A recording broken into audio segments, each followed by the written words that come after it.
Halo kawan agripreneurs, ketemu dengan saya Eko Jatmiko Utomo, pemilik dari TNG Integrated Farming. Saya harap Anda semua dalam kondisi baik dan sehat, semua dari Anda. Nah, sekarang saya akan berbicara tentang yang namanya Integrated Farming System. Mungkin Anda bertanya-tanya dulu ya, ini siapa sih yang sedang berbicara di depan Anda gitu ya. Saya perkenalkan bahwa yang namanya Integrated Farming System TNG itu lokasinya ada di sebuah kota kabupaten yang namanya Klaten. Bagi Anda yang kurang familiar, Klaten itu ada di tengah-tengah dari dua kota yang cukup besar, yaitu Yogyakarta dan Solo. Lokasi tepatnya ada di Desa Blimbing, Kecamatan Karangnongko gitu ya. Nah, sekarang saya akan share kepada Anda, berdiskusi kepada Anda, ada satu hal yang menurut saya akan menarik untuk dibagikan dan didiskusikan di dalam konteks di channel Inspirasi Agribisnis, yaitu yang namanya adalah Integrated Farming. Nah, kalau tadi saya bilang TNG Integrated Farming, kami pada saat ini sudah memiliki portofolio bisnis, saya sebutkan sebagai portofolio bisnis ya, karena yang namanya Integrated Farming itu bisa terdiri dari berbagai macam portofolio bisnis gitu ya. Nah, kami mulai dari yang namanya peternakan kambing dan domba. Mungkin Anda bertanya-tanya kali ya, kenapa harus mulai dengan peternakan kambing dan domba? Kenapa integrated farming tidak mulai dari pertaniannya? Kenapa tidak mulai dari bisnis penunjangnya? Jawaban sederhana adalah, ya karena maunya saya seperti itu gitu ya. Itu jawaban kalau yang paling sederhana. Saya maunya dari kambing dan domba. Bisa nggak mulai dari yang pertaniannya? Boleh. Kenapa nggak gitu ya? Bisa nggak mulai dari bisnis penunjang? Juga bisa gitu ya. Nah, kenapa pertanyaannya adalah kenapa saya ya? Artinya adalah saya. Kenapa saya mulainya dari kambing dan domba? Kenapa juga tidak misalnya dengan peternakan sapi gitu ya? Kenapa tidak dengan peternakan ayam duluan? Nah, ini adalah sebenarnya lebih kepada preferensi aja. Karena memang ada beberapa alasan saya belum tentu benar untuk teman-teman yang lain ya, karena ada alasan-alasan yang sifatnya adalah emosional gitu ya. Kalau teman-teman misalnya ada yang mulai dari sapi, itu baik-baik aja juga gitu ya. Karena kenapa saya nggak mulai dari sapi? Karena istri saya bilang, istri saya kurang suka dengan kohoi sapi yang basah-basah itu. Itu adalah alasan yang sangat emosional, yang sangat personal, jadi nggak cocok dengan konteks kalau kita bahas secara umum. Nah, kalau saya mulai dengan kambing domba, selain alasan emosional, tentu ada alasan yang rasional gitu ya. Kalau alasan yang rasional, kenapa saya dulu memilih kambing domba di dalam membangun integrated TNG Integrated Farming adalah karena kambing domba di dalam konteks untuk keperluan permodalan itu relatif lebih mudah, lebih rendah dibandingkan dengan misalnya bisnis yang lain. Misalnya dengan bisnis sapi yang pasti butuh modal lebih banyak. Karena secara umum sebenarnya TNG Integrated Farming ini saya bangun untuk proyek percontohan dan pemberdayaan masyarakat di wilayah Klaten secara terkhusus dan wilayah Joglo Semar. Joglo Semar itu singkatan dari Jogja, Solo, Semarang secara keseluruhan. Jadi nanti kami akan kembangkan beberapa portofolio dengan bisnis plan masing-masing, dengan financial plan masing-masing. Jadi masyarakat akan secara mudah untuk mengcopy paste jika menghendaki. Nah, tadi kembali ke pertanyaan yang awal ya, kenapa kambing dan domba? Saya akan lebih spesifik. Kambingnya adalah kambing perah, kemudian dombanya adalah domba breeding yang nanti dijual untuk pedaging. Kalau Anda lihat pada saat ini di belakang saya ini adalah kandang, saya namakan kandang 3 dari TNG Farming. Ini adalah kandang khusus untuk kamper, kambing perah. Balik lagi, kenapa kambing perah? Jadi sesudah saya riset beberapa lama, jadi ini TNG Integrated Farming sudah berjalan, beroperasi sekitar 15 bulan sekarang ini. Saya perhatikan, saya evaluasi berdasarkan pengalaman yang ada ya, langsung divalidasi, bahwa peternakan kambing perah itu bisa memberikan perputaran uang, cash flow yang relatif lebih cepat dibandingkan dengan yang lain. Relatif lebih cepat ya, artinya ada yang lebih lambat, ada yang lebih cepat juga gitu ya.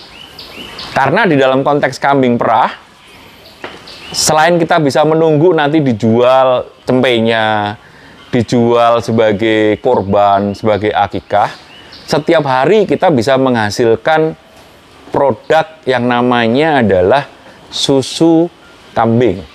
Nah, susu kambing ini saat ini sedang naik daun seperti ulet, naik daun. Makin lama makin ke atas. Jadi kalau kita lihat grafiknya ke atas, grafik di dalam konteks apa? Supply and demand. Supply and demand adalah artinya pasokan dan permintaan. Pada saat ini permintaan susu kambing itu naik tinggi sekali. Kenapa naik tinggi sekali? Seperti yang teman-teman ketahui bahwa pandemi itu merubah banyak landscape bisnis di Indonesia. Termasuk salah satu yang tadi mendapatkan gelombang angin buritan adalah susu kambing. Karena susu kambing pada saat pandemi laris sebagai nutrisi untuk, dalam tanda kutip ya, untuk bisa meningkatkan ketahanan imunitas dari peminumnya sehingga laris manis tuh. Pada saat ini kebutuhan susu kambing, khususnya di sekitar Yogyakarta, Jawa Tengah, itu ribuan liter per hari dan tidak terpenuhi. Sehingga berapapun yang diproduksi oleh peternak kambing perah diserap oleh pabrikan yang membuat berbagai macam derivatif ya, turunan dari susu kambing. Apakah itu untuk yogurt, apakah itu untuk es krim, apakah itu untuk susu bu dan sebagainya. Sehingga apa? Peternak tinggal berpikir fokus di dalam apa? Proses produksi dari susu kambing. Nah, oleh karena itu TNG Farm mengembangkan kambing perah, di mana proses pengembangan kambing perah nanti begitu sudah berjalan dengan baik, itu akan menjadi portofolio yang bagus buat masyarakat. Nah, dari hasil pengalaman ya yang dilakukan di TNG Farm, bahwa portofolio kambing perah ini akan bisa menghasilkan pendapatan yang cukup bagus tuh buat masyarakat, buat para peternak. Saya sudah melakukan perhitungan ya, perhitungan, validasi, pengecekan, karena kami sudah menjalankan satu siklus ya.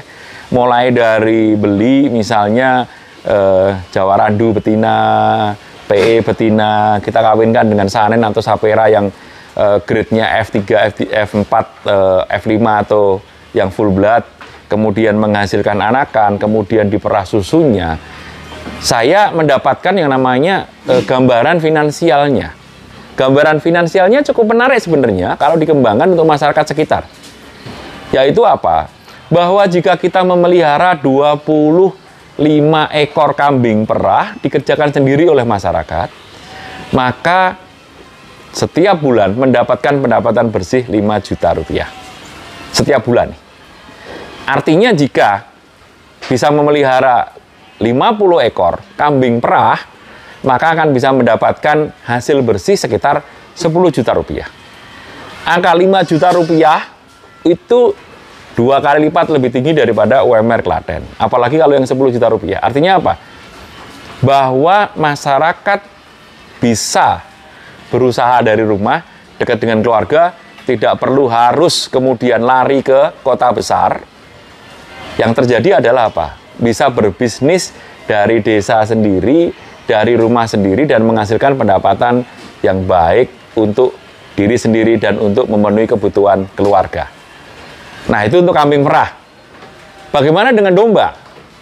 Pada saat ini TNG Farm juga mengembangkan domba untuk berdaging.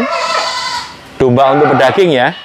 Domba untuk berdaging itu kita khususkan untuk yang pertumbuhannya bagus. Nah, oleh karena itu kita menggunakan pejantan-pejantan, tidak yang paling bagus, enggak, karena mahal sekali kalau misalnya menggunakan yang impor gitu ya. Tetapi kita menggunakan yang cukup bagus. Ada 3 aliran yang kita kembangkan di TNG Farm. Yang pertama adalah menggunakan pejantan teksel.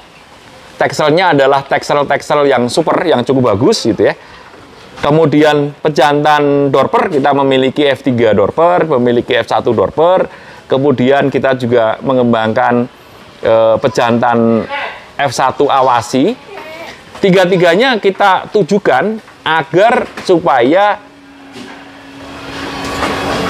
domba-domba lokal itu bisa dikembangkan, bisa memiliki anak yang kualitasnya bagus, pertumbuhan atau istilah peternakannya ADG-nya bisa berkembang dengan cepat, dengan pesat, sehingga bisa berkontribusi terhadap ketahanan pangan khususnya daging domba.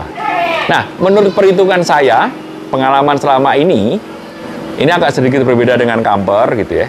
Kalau kambing perah tadi kan per 25 ekor akan menghasilkan 5 juta. Kalau untuk domba itu per 50 ekor akan menghasilkan pendapatan 5 juta bersih sesudah periode waktu tertentu. Apa yang dimasukkan dengan periode waktu tertentu sesudah terjadi kestabilan sistem produksi kita. Mungkin timbul pertanyaan dari teman-teman, kenapa kok kamper lebih banyak menghasilkan dibandingkan domba? Apakah dengan demikian kamper lebih baik daripada domba? Jawabannya bisa iya, bisa tidak. Karena apa? Pada waktu pengembangan kamper, yang namanya kapek, biaya modal lebih tinggi dibandingkan dengan domba. Karena apa? Kalau kita mau membeli misalnya kambing-kambing perah yang sudah siap perah, itu harganya bisa 2 kali lipat dibandingkan dengan harga domba-domba indukan yang akan kita kembangkan. Nah, itu alasan kenapa kemudian TNG Farm itu memilih peternakan dulu, kamper dan domba agar mudah dicontoh oleh masyarakat. Karena apa? Pak Eko, kalau begitu apakah memulainya harus dengan 25 atau 50? Enggak, tergantung kita masing-masing. Yang saya berikan tadi adalah skala bisnis ya, teman-teman ya. Kalau pada saat ini Anda mau mulai dengan skala 5 ekor, 10 ekor, berapapun itu mulai. Karena mulai yang paling bagus adalah 10 tahun yang lalu. Tapi sudah terlambat kan? Nah, karena 10 tahun yang lalu sudah terlambat, mulai dari sekarang dengan berapapun banyak yang Anda bisa mulai dan lakukan. Dengan catatan ya, teman-teman ya, teman-teman agripreneurs, kalian harus, kalau dalam konteks ini, harus mengerjakan sendiri, harus terjun sendiri. Kalau kemudian Anda meng-hire ABK dari luar, otomatis perhitungannya akan berubah, karena akan muncul biaya yang namanya adalah apa? Biaya sumber daya manusia. Oke? Terima kasih.